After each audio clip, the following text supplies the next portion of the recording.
అతడు బట్టలు కుట్టుకునేవాడు, ఒక్కడే బట్టలు కుడతాడు. ఆ ఊర్లో ఇంకెవరు బట్టలు కుట్టేవాళ్ళు లేరు.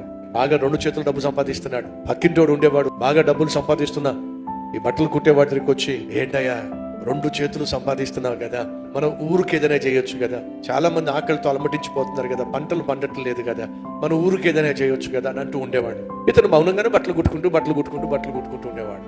బాగా డబ్బులు సంపాదించేవాడు. వాడు వచ్చి, బాగా డబ్బులు సంపాదిస్తున్నాం, మన ఊరికి ఏదైనా చేయొచ్చు కదా అని అంటే నవ్వేసి బట్టలు కుట్టుకునేవాడు. ఒకరోజు పాపం అతనికి ఆరోగ్యం బాగా, పక్కింటోడు వచ్చాడు, మంచం మీద జ్వరంతో కాలిపోతా ఉన్నాడు. ఆ పక్కింటోడికి ఒక ఆలోచన వచ్చింది, వీడు 2 చేతుల డబ్బులు సంపాదించి పిల్లి కూడా భిక్షం పెట్టలా, ఇలాంటి వాడికి రోగం వస్తే నేనెందుకు వీడికి సహాయం చేయాలి, మందులు వేయాలి అని చెప్పి తనకు తెలిసి కూడా ఎవ్వరికి ఏం చెప్పలా, తను కూడా మందులు ఇవ్వలేదండి.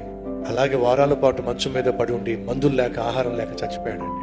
పక్కింటోడు వచ్చి, పీడ విరుగుడు అయిపోయింది, డబ్బు సంపాదించడం తెలుసు కానీ ఆ డబ్బును మనుషులకు పంచిపెట్టడం చేత కాదు పనికి మనోడికి అని చెప్పేసి అందరికీ చెప్పాడు.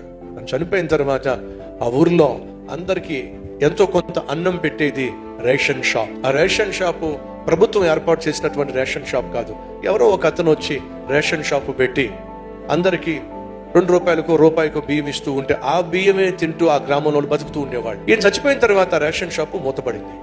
ఆ రేషన్ షాప్ మూతపడితే ఆ రేషన్ షాప్ నడిపించే వ్యక్తిని అడిగారు, ఏంటయ్యా మూసేశావు, నువ్వు పెడితే నేను తింటున్నా, మేము బతుకుతున్నాం, నేను రేషన్ షాప్ మూసేస్తే మేము ఎలా బతకాలి, బిడ్డను ఎలా పోషించుకోవాలి, మాకేం అర్థం కావట్లేదు, మూసేసావేమిటి? రేషన్ షాప్ అతను అంటున్నాడు, ప్రతి నెల తాను సంపాదించే సంపాదనతో పట్టణంలో బియ్యాన్ని కొని నా చేత రేషన్ షాప్ పెట్టి మీ అందరికీ అన్నం పెట్టాడే, అన్నదాత చచ్చిపోయాడు కాబట్టి మీ ఎవ్వరికి అన్నం దొరికే ఛాన్స్ లేదు.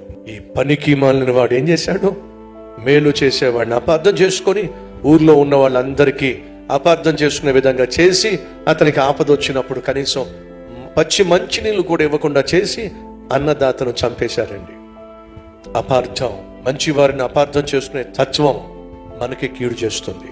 మంచి వారిని అపార్థం చేసుకోకండి, ప్రేమించేవారిని, ఆప్యాయతను పంచేవారిని, అండగా నిలబడేవారిని, నీకోసం ప్రార్థన చేసేవారిని అపార్థం చేసుకోకండి. మంచి చేసేవారిని అపార్థం చేసుకొని ఆడిపోసుకుంటే పేదవాడికి అందాల్సిన సహాయం అడుగంటిపోతుంది. ఎదుటి వారిని విమర్శించటం కంటే చేతనైన సహాయం